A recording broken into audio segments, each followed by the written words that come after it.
So it looks like we have a quorum.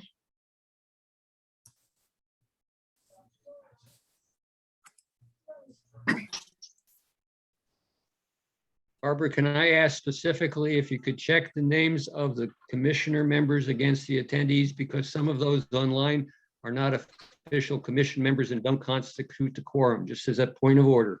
Thank you. Right, yes, got it.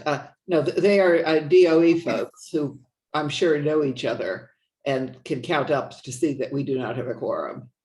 Because we need, what, all but one person. And with Dave not here, we would need Nancy here.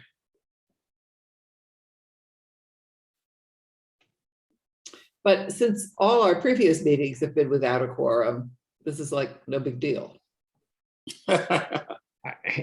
Well, it is and it isn't. I understand what you're saying. It's no big deal to go forward, but again, we can't take any official action without having a quorum. Just a point of order. Right, got it. I Thank mean, we've not, we've not taken any official action. I understand. Ever. Thank you. So, okay. So, what did you want about DOE messaging, Kevin? So just to let the group know, starting this month, we will have our meeting open to the public.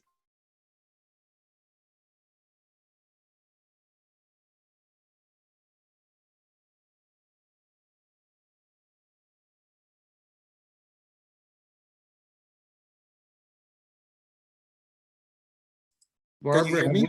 have we lost audio? Sorry. Can you hear me?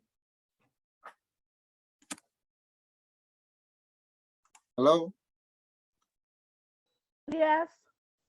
Yes, Oh, I can hear you. I hear you Okay. now. Thank you. Yeah,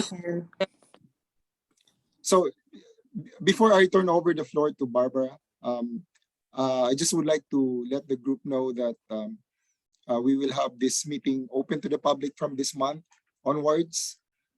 We will record the meeting, and we will post the recording on the SWAC website. We will flash the agenda at the start of the meeting, and since we will be having external guests, we will request them to email their questions to Barbara, and Barbara has agreed to it. And also, Barbara has requested if the group can allot the last 5 minutes of the meeting for questions from the public, for pressing questions. So that's how the meeting will flow for this public meeting. Kevin and Barbara, for your information, there is a set prescribed rules of procedure that the commission adopted that are still in effect that outlines public participation and when and how. And I have no problems with what you're suggesting, but you might want to look at those. I think I gave you a copy of those some time ago.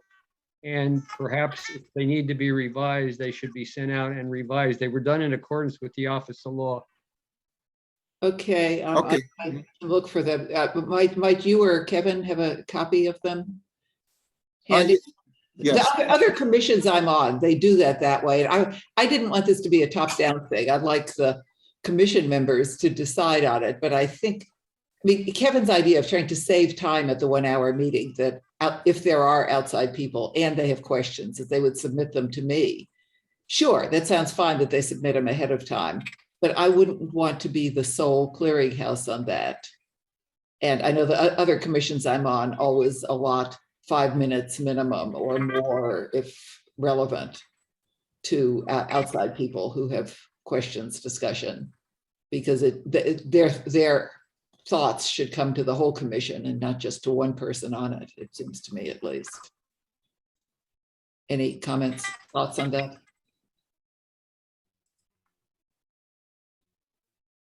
Speak up or forever hold your peace.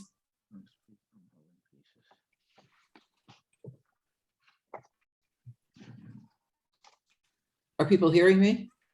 Yes. Okay, good. Okay, yeah, I mean, and if we don't have any outside person.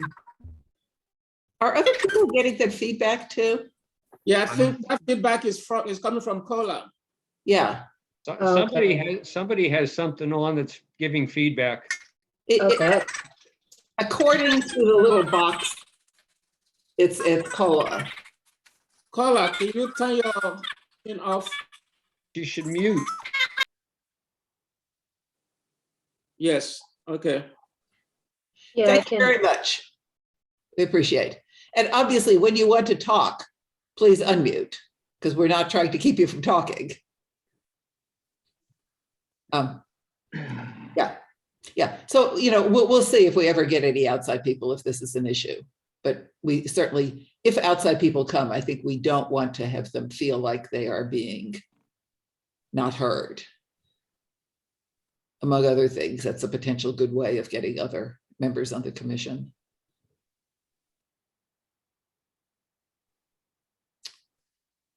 Okay. Well, there's also the Q&A pod. So like towards the end of the meeting. So if they submit their questions to you, or maybe if they enter them in the Q&A space, I don't know. There's a function of how to do that on Zoom. And then the questions can be answered at the 15 minutes towards the end of the meeting. I've seen that happen in other different type of Zoom calls and such, webinars usually. Where, Okay, so you know that there is some set out 15 final minutes for this? I'm not aware of that, but if you know that. That's just what. I mean, I've had it at 5 minutes at other commissions, but maybe. Oh, well, a lot of the time, Mr. Kevin was saying. Barbara, excuse me, can I suggest that you find the procedures that were already prescribed in writing and then modify them however you want? Sure, maybe somebody who has those procedures could send them out to everybody that they could see, that we can all see them. I'm sure David has a copy of the procedure. He can send it to all commissioners. Would you be able to do that, Kevin? Yeah, I'll look for that document in my file and I will send it to the group. Cool. Cool, yeah. I mean, I might have been provided it, sorry. Barbara, I thought I had given to you the day that we were installed. I'm not saying you didn't, you may very well have. Okay, I just wanted. I don't know. Okay, thank you. I'm not saying you didn't, but yeah. Oh, okay, yeah. April 1, yeah. Okay. So is that it with the DOE messaging? We'll just see what that document says and go from there and see if we get any outside people. Okay. Yes. So what are you meaning with the SWAC article? So just an update. Our communications group is suggesting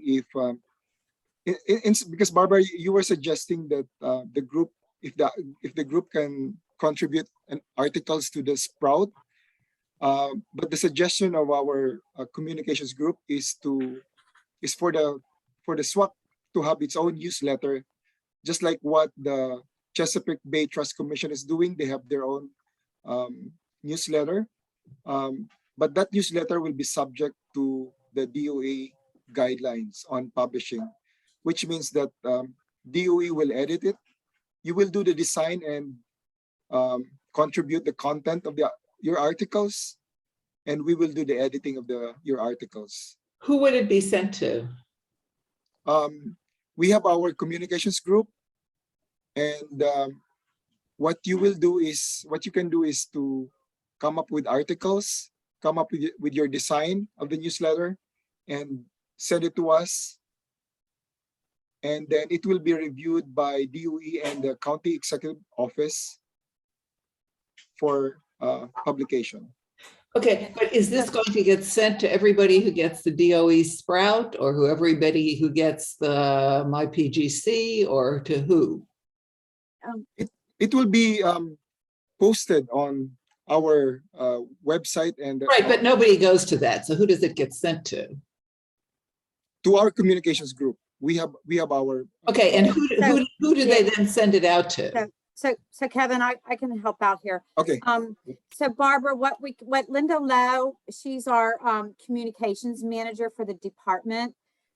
She sent us an example of a newsletter that one of the other commissions produces, and we can certainly share that with you as a sort of like as a guide or a template, or just so you can see what they're doing.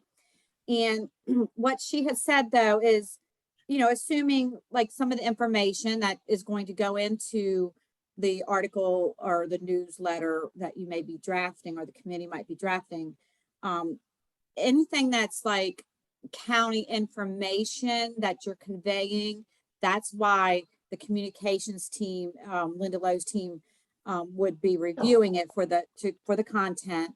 And then what they will do, my understanding is with this other newsletter that one of the other committees produces, that once it's, you know, finalized, that our communications team can share that on our departments. They call it like a list serve. And these are, there's quite a few people signed up for it within the community in Prince George's County.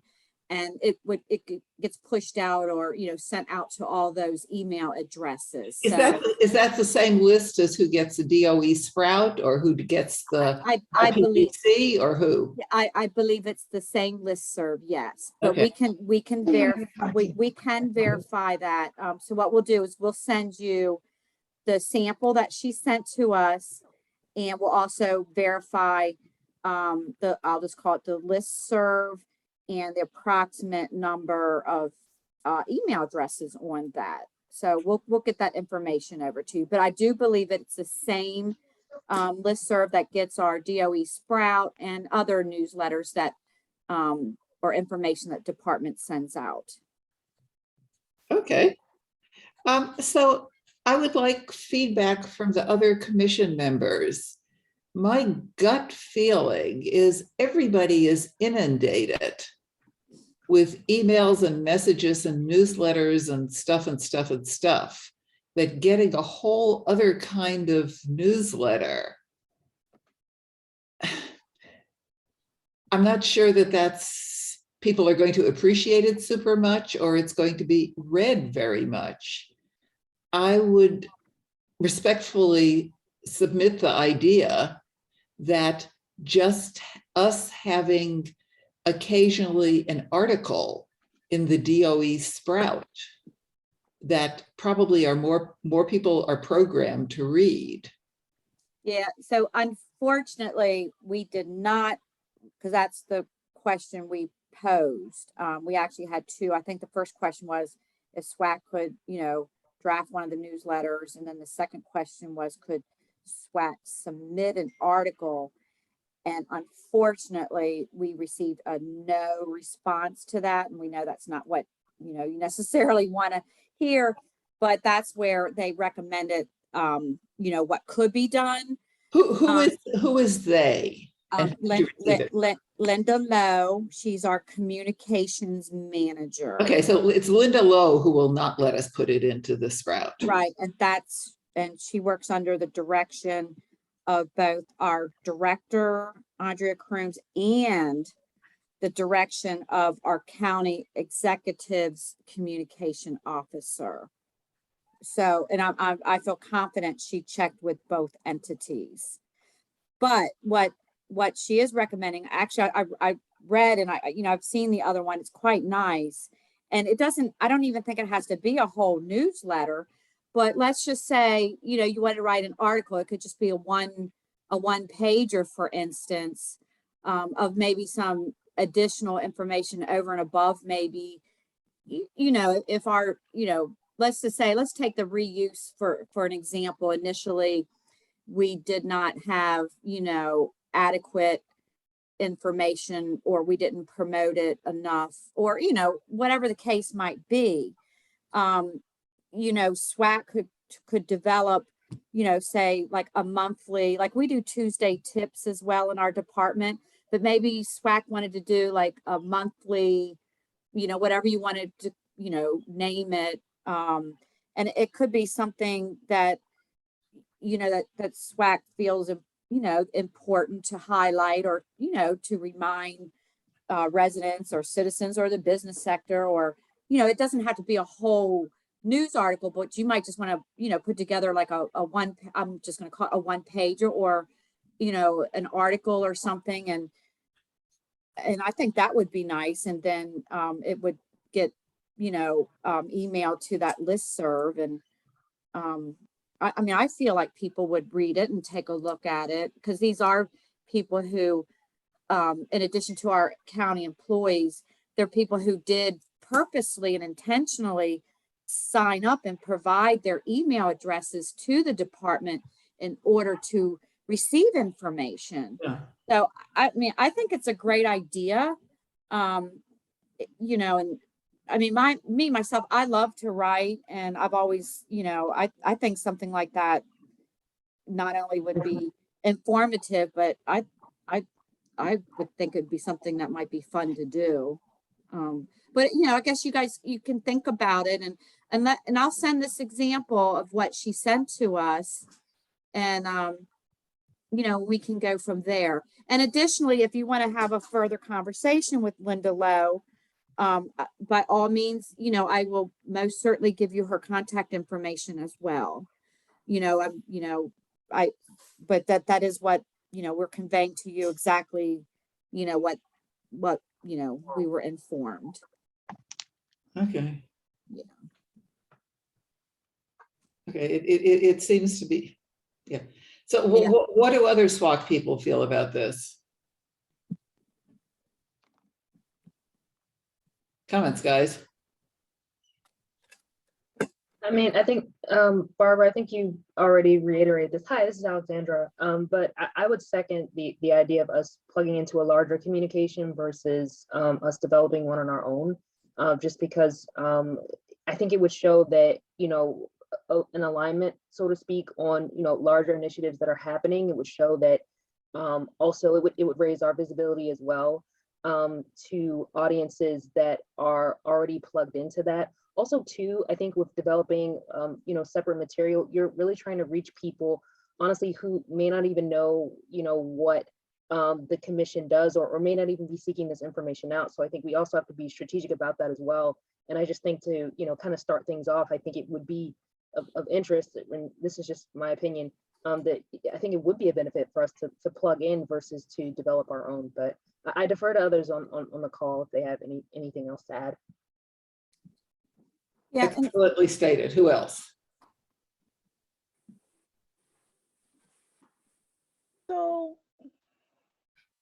a quarterly newsletter or article would be out of the question as far as frequency, because if weekly or monthly is a bit of a stretch, maybe ideas can be developed and a plan, and then I mean, like I personally would feel that the things we want to communicate to the world or to the county residents are not necessarily that we can say it's on a very regular schedule.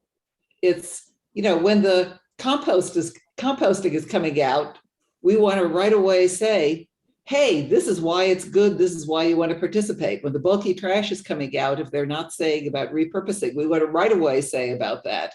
Then there can be months and months that we may not have anything we want to say, it seems.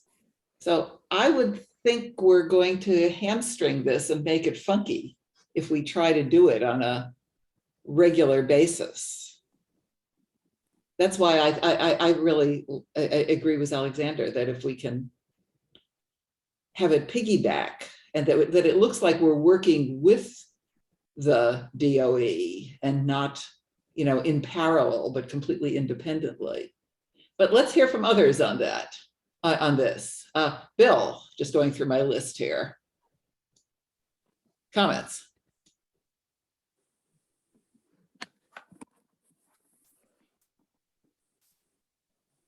Bill Walmsley, unmute and talk.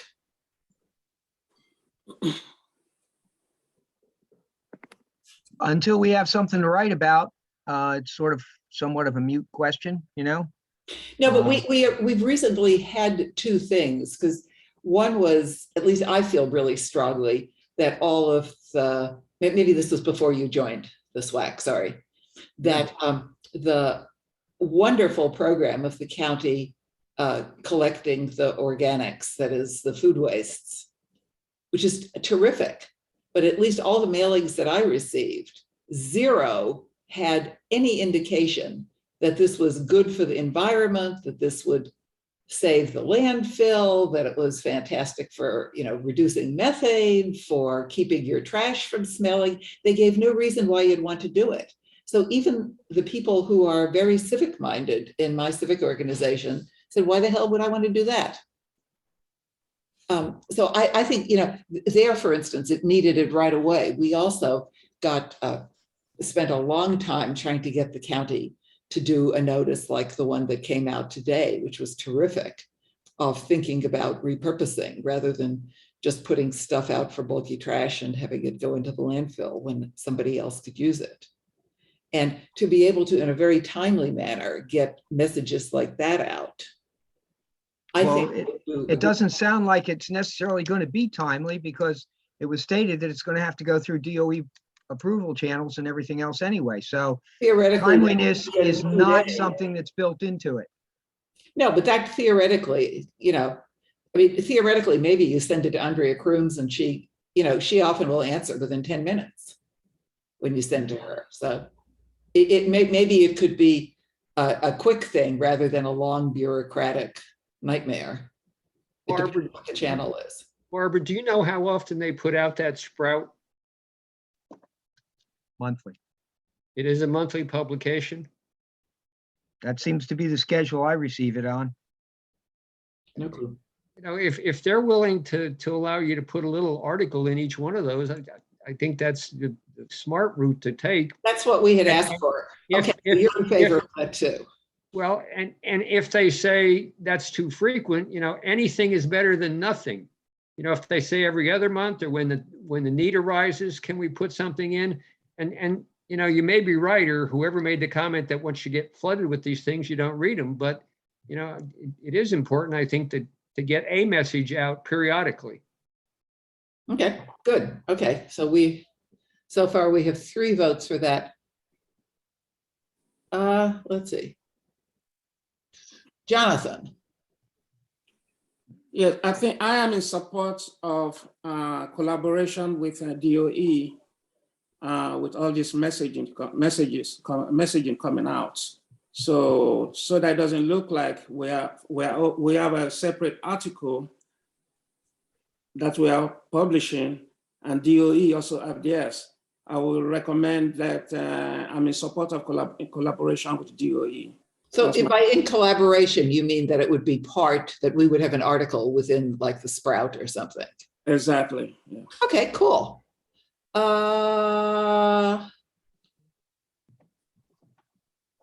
Mohammed.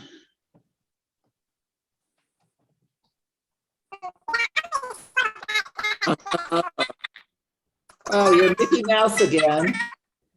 You need to turn off your Mickey Mouse, Mohammed.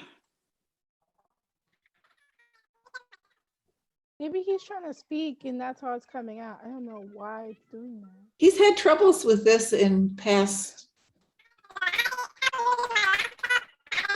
Yeah, he's probably trying to talk. Because remember, Mohammed, one time it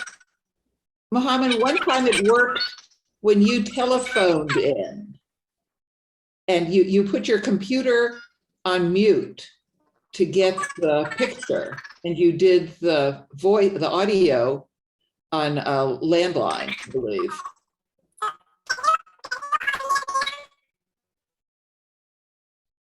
Since this seems to be a recurring problem, may I make a suggestion, Kevin, that maybe you and Mohammed can offline try to set up a Zoom and get the audio thingy worked out, that we don't take the meeting to figure it out? Okay, yeah, will do. Because this is, I think, at least the 3rd meeting where, and remember, he also in your Teams, that was where we first had the trouble with it. Yep. Oh, Nancy, you're here.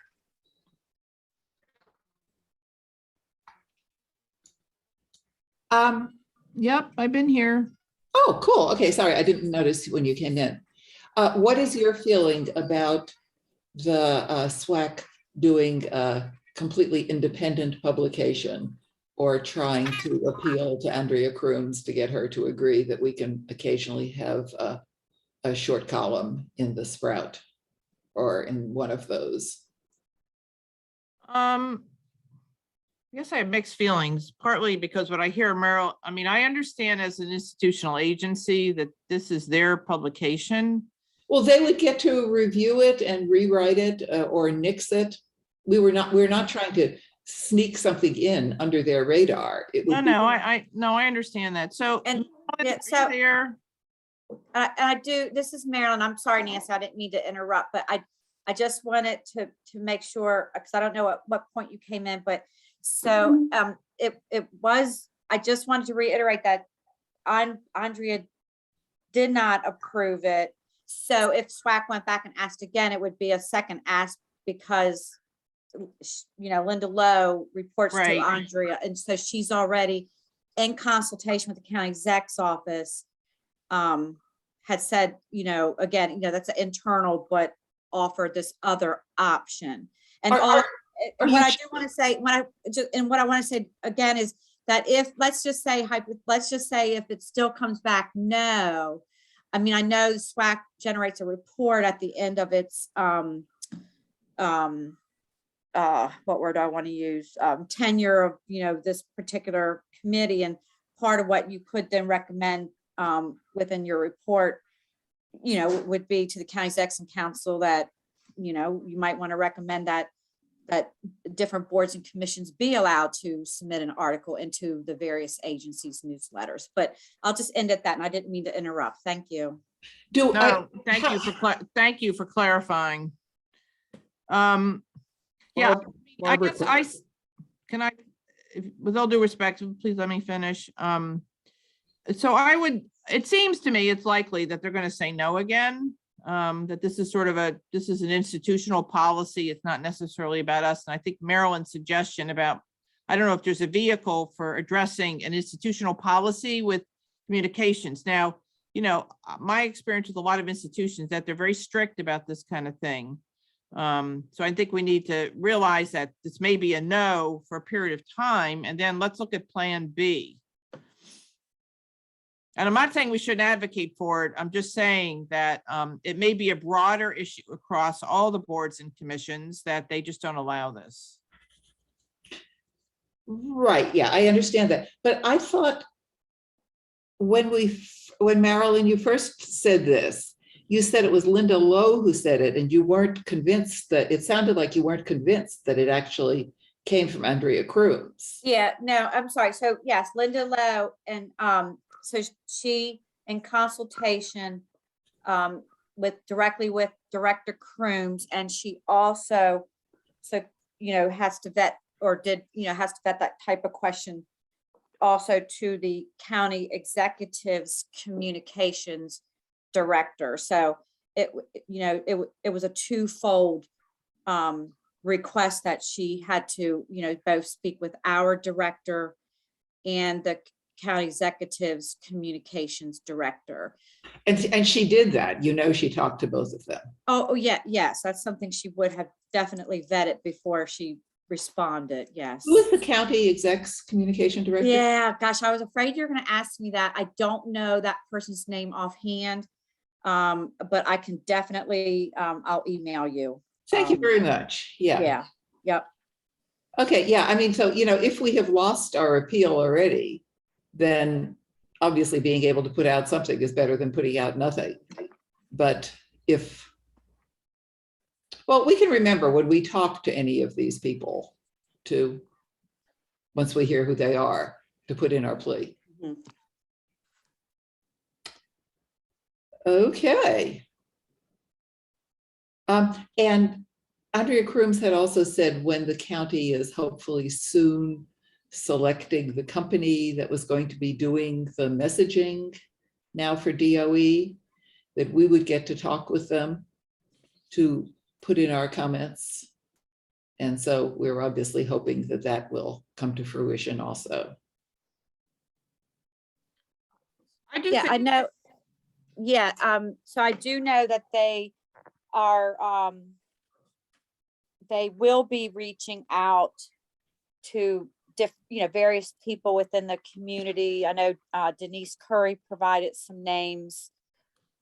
Different people provided names who may be interested. And Barbara, I do believe your name was submitted because they are going to, this new vendor that does, that specific outreach, especially for the composting program, but it's going to be for everything in the county. But they are very interested in speaking with a variety of people to build what the new messaging will be. So there will be a messaging change with respect to the food scrap composting program. And they have picked already a company? The county, yes, they have selected a vendor. I don't know the vendor's name. Last time I spoke with Andrea, our director, she didn't know the name of the company yet, but I'm sure she might know by now. We were asked for some names of people that we felt would be interested in working with the vendor to develop the messaging. And of course, they wanted a very, diverse group of people. And so we also provided some names of different people who had, contacted us by email with the email box that was set up for the compost. So, we got some names of people who we knew were, either had questions or, were interested. And I'm sure perhaps some students were put on that list as well. I don't have the list of names though, because they asked different people for names. It would be great if they'd come to a SWAC meeting even, maybe. Since that's kind of what we are. Kevin, you can make note of that. Mhm.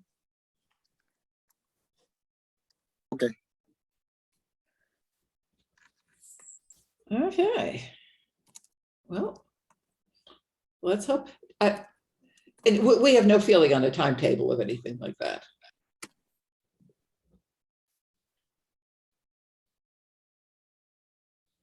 Marilyn, do we have any? feeling on a Sorry. timetable? No, I would think that they're going to start making contact soon because they needed the names. I believe it was by, not this past Friday, but the prior Friday.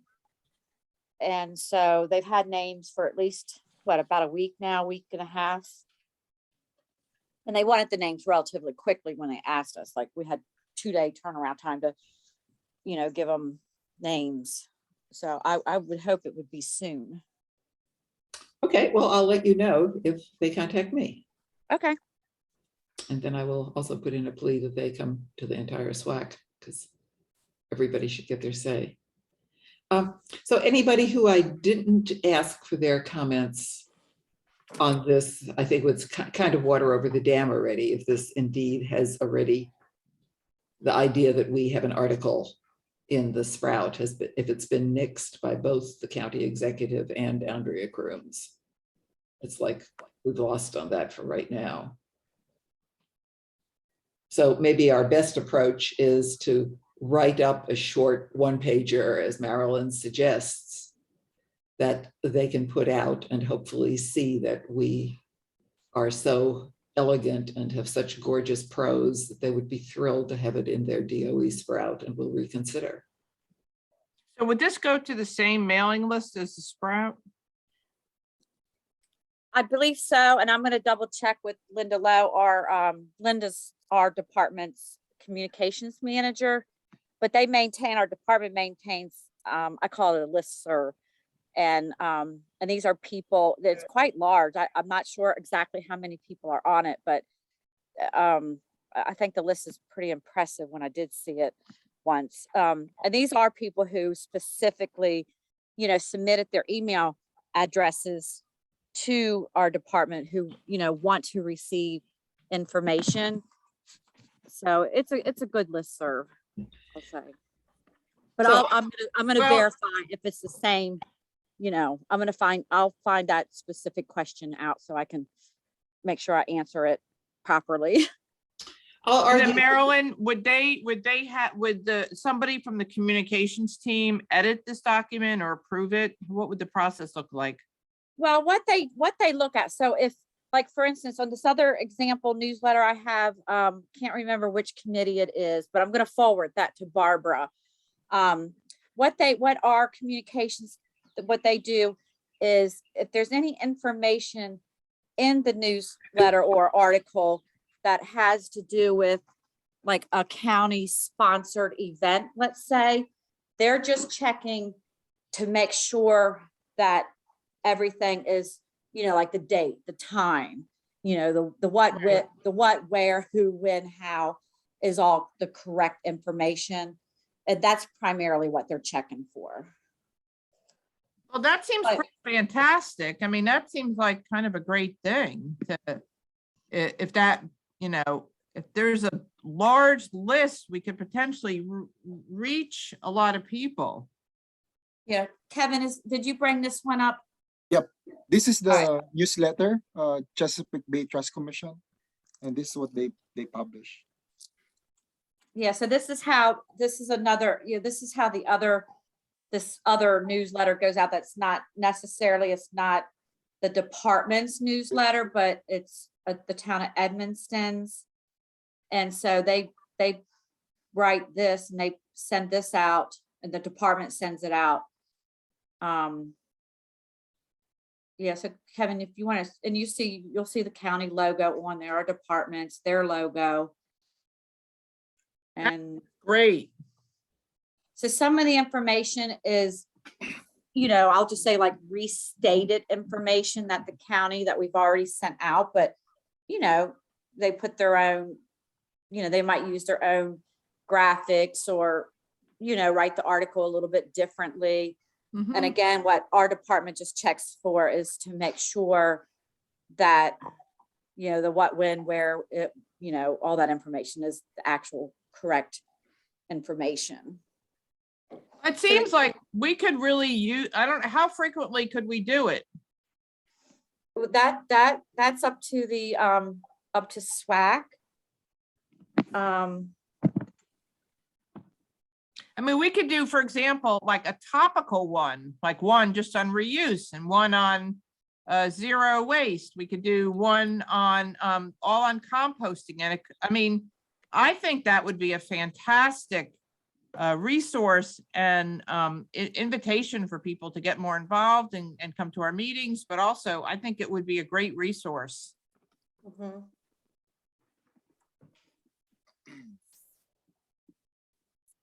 Kevin, how long is this one? Can you slowly scroll to the bottom just to give us an idea? Okay. They have the rain check in there. so this is put out by the town of Edmonston or the Chesapeake Bay Trust, or I'm missing who's it put out by? I believe it's the Chesapeake Bay Trust.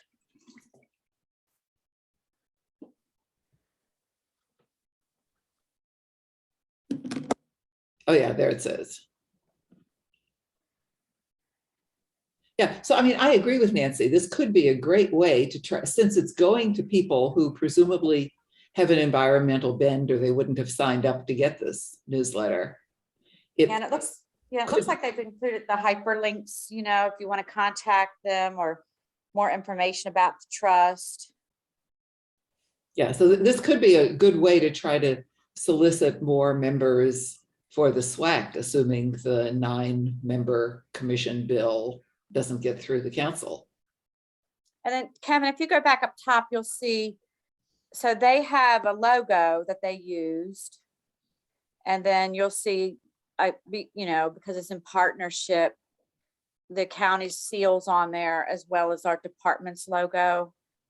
But I'm sure you could do, your, logos or you might not want logos, So that would be entirely, SWAC's decision, I believe.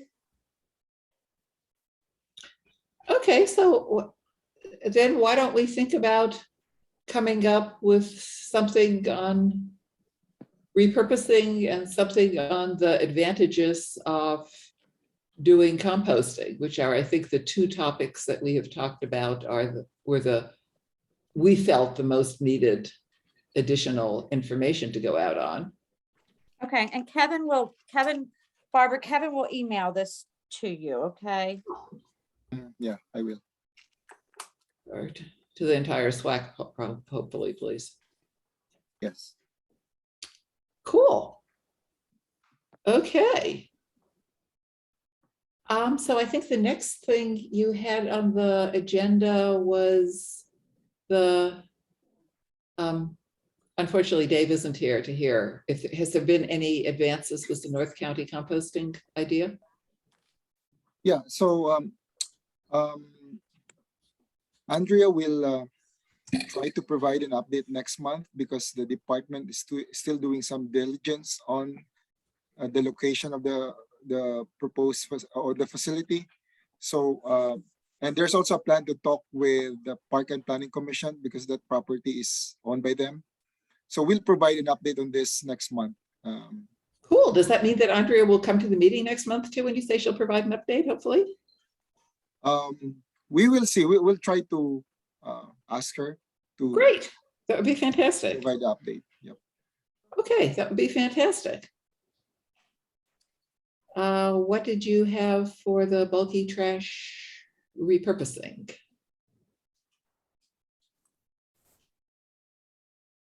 Marlon, do we have update on this matter?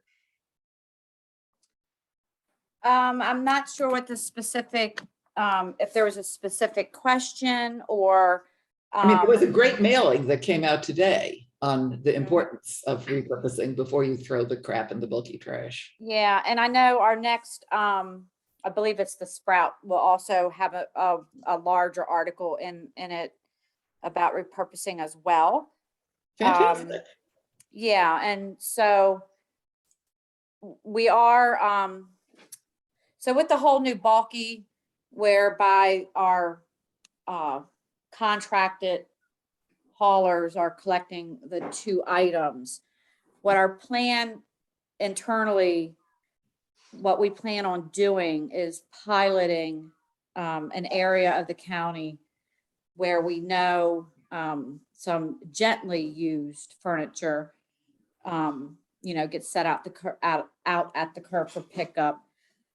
And so what we want to do is pilot an area like that to divert the material to a nonprofit organization, let them go through it and see, what they want to accept before it ultimately, if we can't, if the nonprofit doesn't take it for hopefully repurposing it at this time, then, ultimately it goes in the landfill.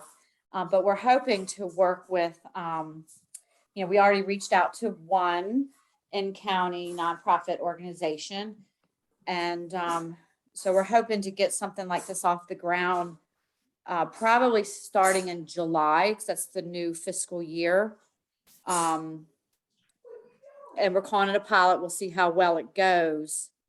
And then we'll go from there. On a larger scale, what we would like to do, and it is in discussions, is to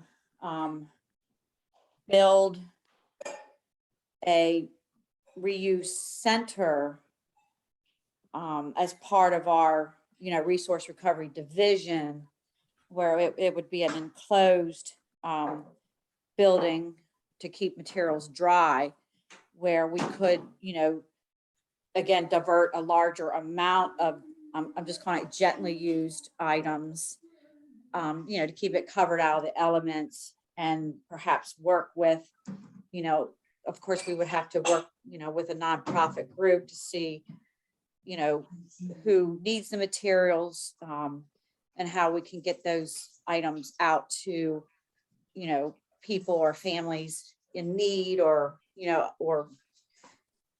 our thoughts would be, it would be at no cost, or some things, depending on how it works, it could be, at a low cost. but that's a bigger wish on our list. And I will tell you that we are actively getting like price quotes on, you know, how much this would cost us to build a building. And hopefully, you know, we'll be able to incorporate the cost within, you know, if not our FY24 budget, maybe our 25 budget, but it's in the very early stages. And so we really hope to get that off the ground, because that is our deepest desire with this whole what we call reimagining bulky, was to free up our own crews to be able to pilot and ultimately implement, you know, collecting the good items, if you will, that we can then, you know, go back out as donations, or, you know, to people who need and want items, you know, without having to landfill some otherwise perfectly good stuff. So let me make a suggestion here. My daughter lives in, or our daughter lives in Gothenburg, Sweden, that obviously is into this sort of stuff. And where, you know, they have like 11 different streams of recycling and that sort of stuff. Mhm. But so they have, and I think it is 2 or 3 times a year, pre-announced of when, with their bulky trash, that they are picking up specifically repurposable items, that they ask people, if possible, to save their repurposable items until this, whatever it is, every 3 or 4 months, and put them out then. So that it obviously saves a tremendous amount of driving, trying to pick these things up, and that they don't get, because if they get picked up with the regular stuff, a lot of them are going to get crushed and destroyed before they get to a reuse center. And at least in Sweden, they've found that that works well. So I would suggest, if it's possible, to consider something like that here too. Yeah, thanks for the information. We should definitely, I just made note, we can research what Sweden is doing. Mhm. Marilyn, did you participate by any chance in the webinar that was Martha Ainsworth had circulated last week, the week before, on the resource recovery centers of that? Because this was discussed in multiple instances with Gainesville, Florida, Austin, Texas, Berkeley, California. There was a lot of information that was put in the chat as far as additional resources, including budget information and cost information and stuff. I don't know if you were able to participate in that. I know that she had forwarded the information for participation to Lee and others in the department, but they did forward those recordings, and I saved the chat stuff myself. If you're interested in that information, it can be made available to you. Yeah, that would be fabulous, because I actually missed it. I had surgery, and Oh. so I missed it, but I do believe a couple of our folks from the recycling section attended. But yeah, I mean, it would be extremely helpful if you emailed it to me and put it at the top of my email box. That would be, you know, I could go back now and watch the recording. That would be Right, okay. extremely, that would be so helpful to me. Will do. So Okay, Bill, thank you. Bill, I would suggest that you send that to all the SWAC members. I actually sat in on that. I think that would be helpful. Okay. Marilyn, is there a plan somewhere on all this? Because I know I was contacted by Lee about some people coming to visit. I never heard back, and would really like to know more about what is the plan. We at Community Forklift are really looking at the bigger picture of reuse in the county, and I think it would be good to, you know, it would be helpful for me as both the Community Forklift and as a SWAC member to really have a better handle on what you guys are thinking about. Yeah, sure. I can discuss that since you asked me to here. So Lee reached out. So Maryland Environmental Service, they work. We have a contract with them where they work in the capacity of various things that we ask them to do.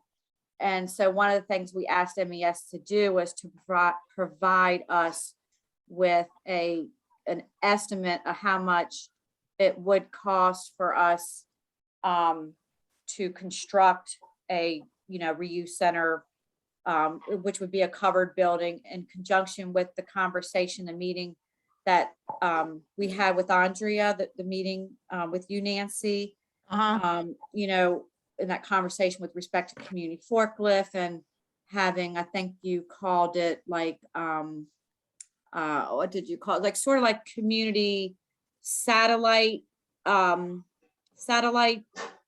centers, if you will. So MES, I believe there were two individuals, Kenny Toro, I know he was one of them. They actually did come, I don't know who they met with there at Community Forklift, but they did visit Community Forklift. They're outside of Annapolis, so he had never been to Community Forklift. So they did go to Community Forklift. They had a great visit, and so they had an idea of what we're talking about, right? With being able to house and store and items that are going back out for reuse. And from there, they developed a cost estimate, with approximate square footage and so forth, that I can then present to our director to sort of see if we can't build that into our next fiscal year's budget, as sort of like either a satellite site to, a nonprofit like Community Forklift, or, just a county building where that's under roof, where we can start diverting the material that is gently used, opposed to, destroyed, stuff that we know is nobody's going to want, so that it can go back out. Rather, it goes in partnership with Community Forklift as a satellite place, or, sort of like a private public partnership, I guess, or, which would be the ideal, I think, way to go, opposed to, just DOE or RRD running the reuse center ourselves. But that kind of partnership, there's so many advantages to it. But that was the purpose of them visiting Community Forklift, because they had never been there. It gave them an idea of what we're talking about. And so that's why they visited. So is there some kind of, and I'm thinking about the documents I've looked at, is that this is part of the master plan in some way?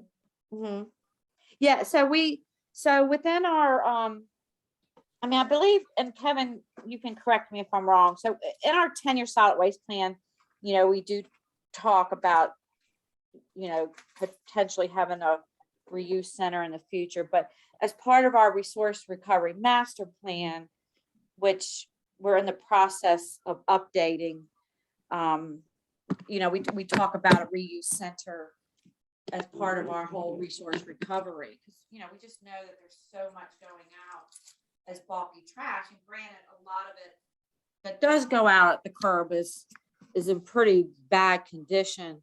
But I will tell you, I've also, because I've been on the routes myself, and there are some particular areas of the county or communities or neighborhoods that, I've seen what gets set out the curb, and it's definitely in good condition, where somebody else, somebody's trash is someone else's treasure. Yeah, our community does 2 dumpster days a year where the county brings out dumpsters, or has at least until this bulky trash pickup.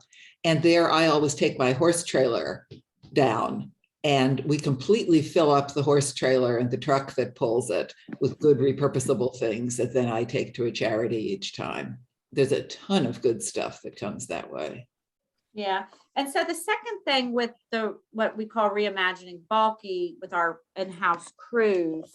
So the first thing is, piloting these known areas that I myself have seen where some really, really nice furniture is, being set out for pickup, but also to pilot a scrap metal, having residents, if they choose to participate, schedule a scrap metal pickup, where we would come and pick up scrap metal to divert it instead of putting it in with regular bulk trash. So we're definitely moving in that direction.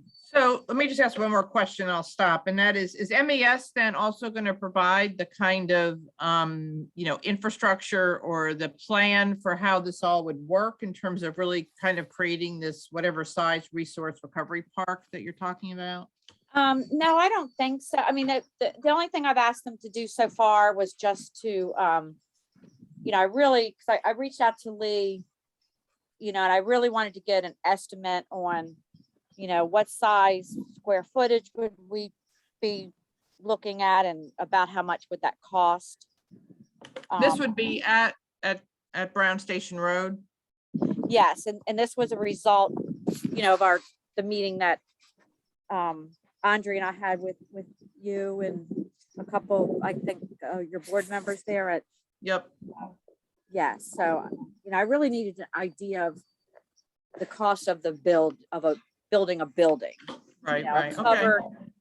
Yeah, so, and I think moving forward, the first thing we're doing is once we start this pilot, we would be working, since we don't have a building or any, capacity to store anything, to keep it from the elements, the weather, we would be working directly with a nonprofit like Community Forklift to, we would pick up, we would bring, the material or the items to your facility, where someone there could look at it, take any and everything that you want, it might be some items you don't want, we would, bring back to the landfill, but. Yeah, we're that's- going to send you all, Marilyn, we're going to send you all the paint that the county residents keep dumping at Community Forklift.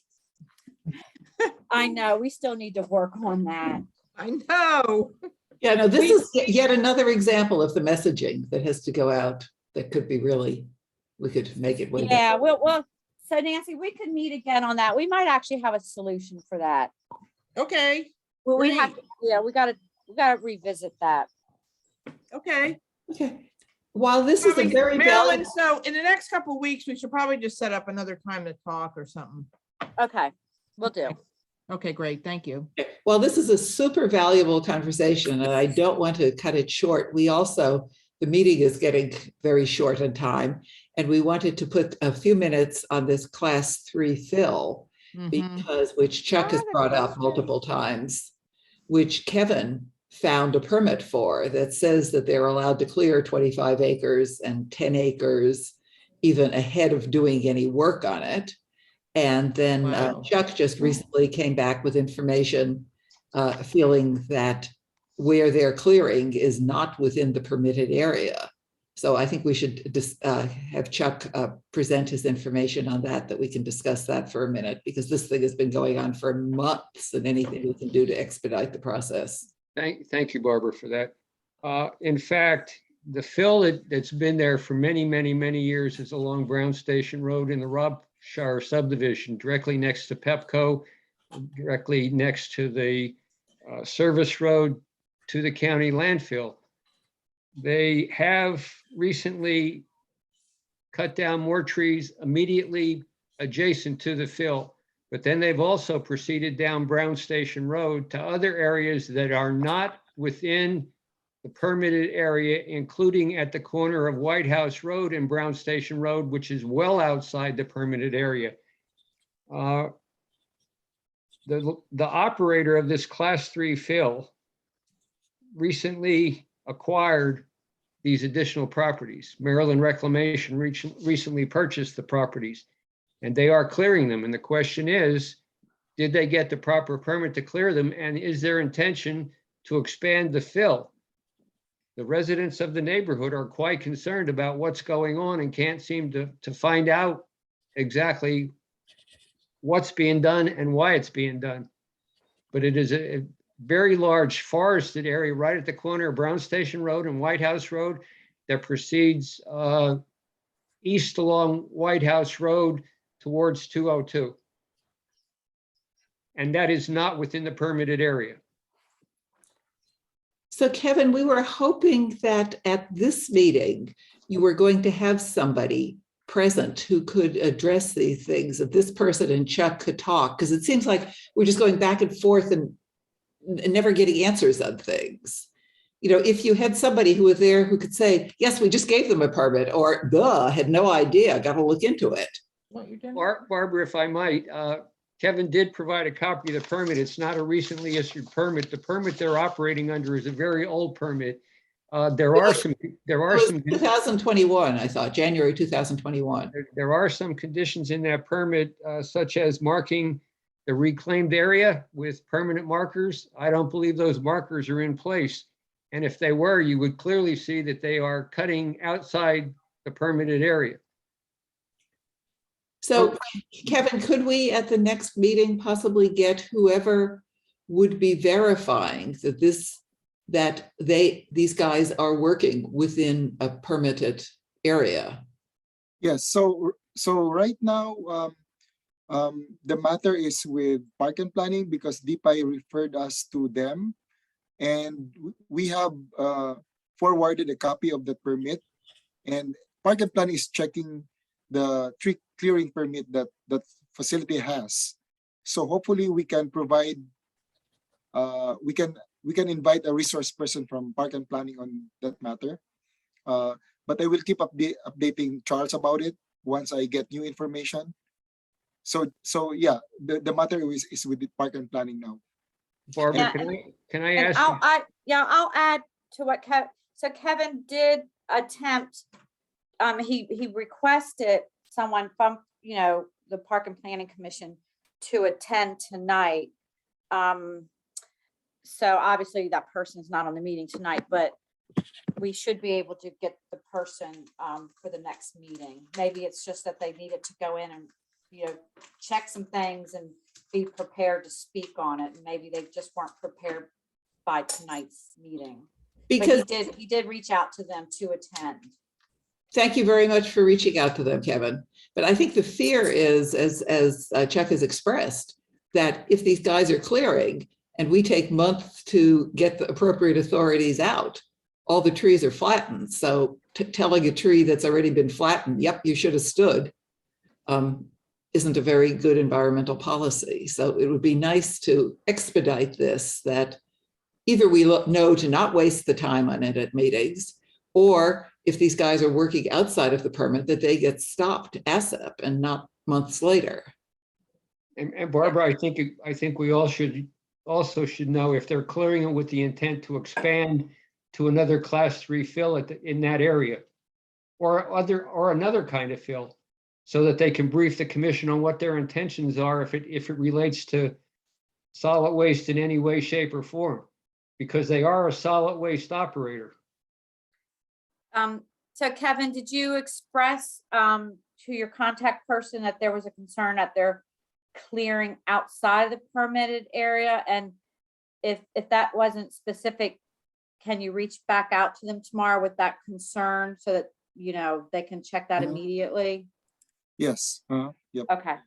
I provided them with all the information. Okay. And Okay. I will ask them again tomorrow. Okay. And Thank you. one more information. DPI said that no more new class 3 fields will be allowed in the county. So I'll try to clarify this one with MDE as well. But Because does that include expansions of existing Yep. facilities? But they confirmed it. So it'd be great if you could get an MDE authority there also, and just tell them that this question has been raised. I think it's for 4 months now. Kevin, can I ask again? You said they've indicated no more will be permitted. Yes, according to DPI, yes. Is there a statute under which they're going to be allowed to say no? I will check, but the associate director said that no more class 3 fields will be allowed. No new class 3 fields. That almost sounds very arbitrary, and I was wondering what the authority would be for them to say that. I don't disagree that that's probably a good idea, but Hopefully there they're might- speaking. And I Yeah, think the fear is new and expansion.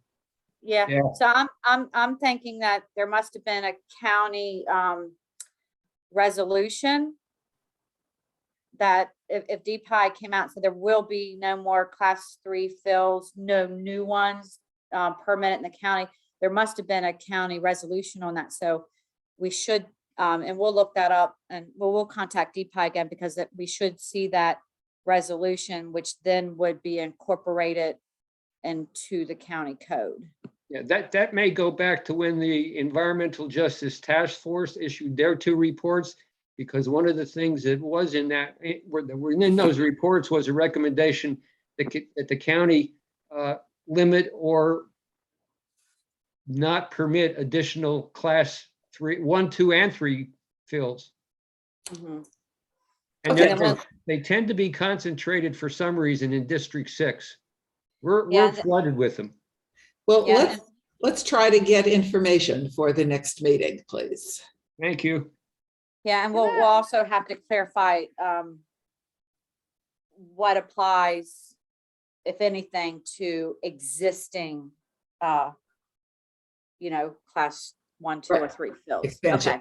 Okay, yep. Okay, and Nyla has a question also. Yes, thank you, Miss Barbara. Yes, it's about a little bit of the bulky items, and then I have a comment about local dumping, because I was coming from Maryland 4 South up Maryland 4 North, like towards Pennsylvania Avenue.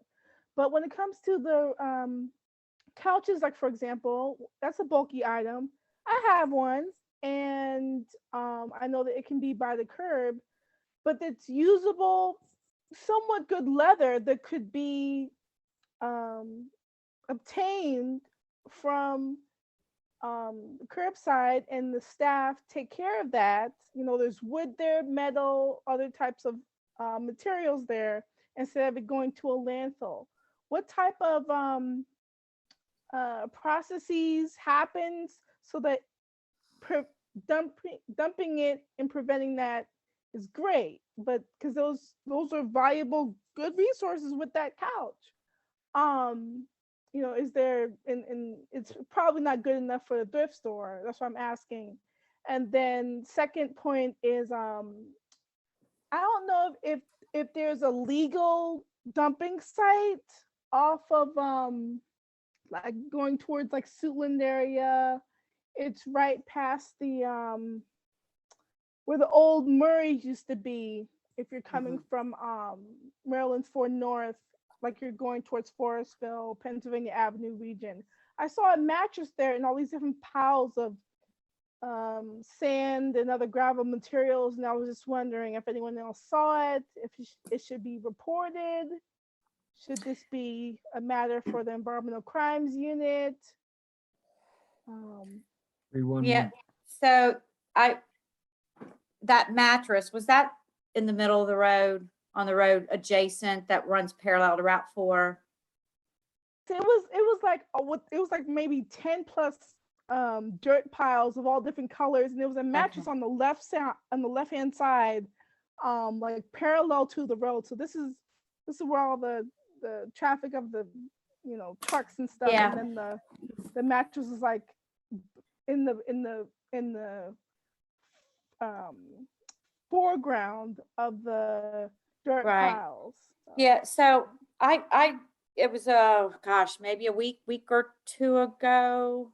I just happened to be going up Route 4 or Pennsylvania Avenue on my way into the District of Columbia, and I too saw that mattress. And I actually, our bulky crew, we went and picked that mattress up, because when I saw it, it was literally in the middle of the road.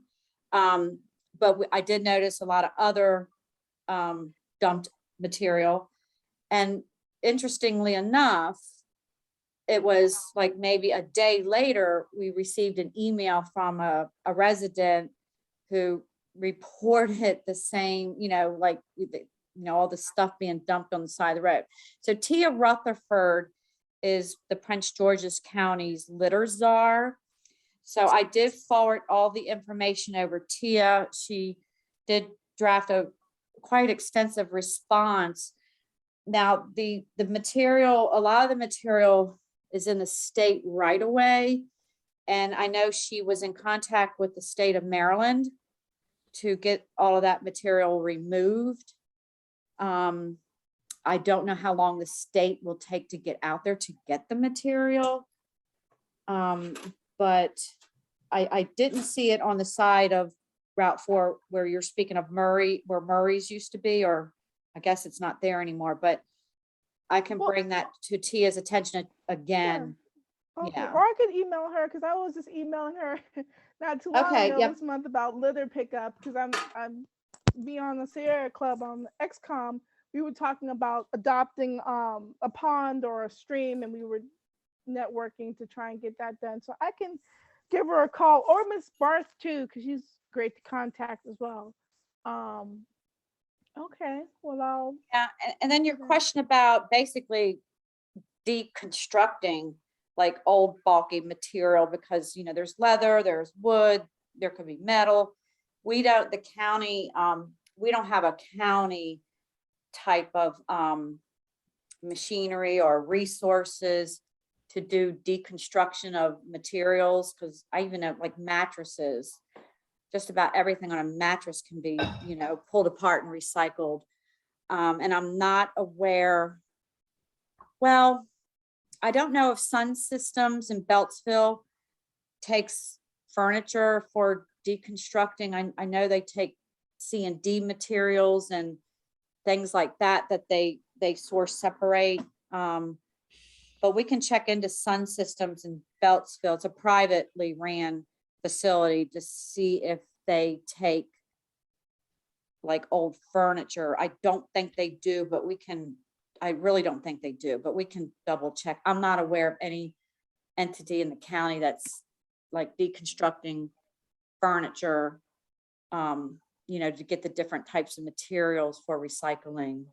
It would be great, but I'm unaware of anyone doing that. Yeah, it's a very, Maryland, it's kind of a specialized thing typically. I mean, typically like the mattress processing facilities just process mattresses in a huge sort of quantity. I don't even know of any programs. I don't know of any programs offhand that deconstruct furniture per se. Yeah, I don't Anywhere. either. I don't know about any programs. It's a good idea, but I don't know of any. try Yeah, to find a list of, well, because I saw like for California, they have maybe like a few mattress deconstructors, like those who recyclers, and they do that. But maybe there's vendors in Maryland that are like smaller or outside of Maryland, and I can find maybe a list to compile one, and we can use that for if we ever want to deconstruct materials and then absorb those materials and then retrieve it back, because that's material gain, it's out of the landfill, it's repurposed, cuts down the footprint, saves money, so many things. So I could do that. I could search for Cool. That'd be great if you find out something. That would be terrific to share with people. Something else that could go into our Once and Future newsletter.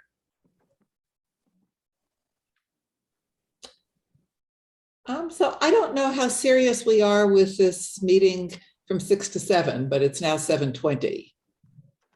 And I know that some people always feel they have to get on with their lives. So are people feeling we should bag it or keep going? Is there another agenda item? It looks like that's the end. We've rushed through it, but there are lots of things to talk about on any of these. Personally, I have another meeting that starts at 7:30. Ditto. I have to leave as well, Barbara. Okay, so I think we are getting a strong feeling. So thank you all very, very much. And maybe we'll try to get a little more organized before the meeting next month, that we can be working a little more efficiently on things. And if we get people here for the class 3 fill to actually talk with knowledge, would be terrific on that, and try to get that once. Let's make an aim to try to get that resolved now. Okay. I mean, with modern day 21st century mapping, it should be pretty easy. Here is the permitted area. Here is where the clearing is. It matches or it doesn't. Solved, either way. I can tell you it doesn't. Yeah, so that's what I'm saying. So it should be pretty easy to prove that. And then they should be out the next day to shut them down, if that indeed is the fact. So it would be nice to get moving on that rather than just drag this out for months while they clear everything. They Right. may have a permit from Park and Planning though to clear it for other reasons. Right. That's- So that's that's what's all going to be figured out. That's why we got to get anybody who's giving them a clearing permit, we should know that, or they should be asked what their clearing permit is or whatever. But it'd be great to get this resolved at the next Yep. meeting. Yeah, and in between now and the next meeting, Kevin, you know, certainly will keep you posted, you know, with any findings, or information he receives back from Park and Planning, especially about the tree clearing and whether or not they're in compliance or not. Mhm. Great.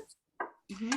And thank you all DOE people for coming and all SWAC people for coming.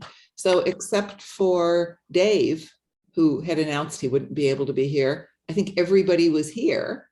So if we can do this next month and Dave will push his class to a different time, then we could actually get a quorum, which would be like totally exciting for the first time in years. We're in some large number, evidently. Okay. So does anybody have any final words they would like to share before we close? I do, a quick one. If anyone's interested in different Earth Day activities or celebrating Earth Month as well, there's a few cleanups happening on the 23rd. I'm going to 2 of them and we're gonna try to schedule my time. So there's one at University Park, and it could be filled up as far as registration. And then there's one in Oxon Hill, Maryland, and that's part of the Potomac Riverkeeper Network. And the other one is with the Anacostia Watershed Society. So And I believe the Patuxent Riverkeeper has one scheduled also. I know they have so many events, and yeah, so keep your eyes peeled. Thank you. Thank you. Happy Earth Day, everyone. Go hug a tree. Yep. Thank you. I know. Thank you. Bye-bye. Thanks, bye. Thanks so much for coming. And thanks for all your information, Marilyn. We appreciate that. Thanks for You're doing very this. welcome. Okay, bye-bye. You're welcome. Bye-bye.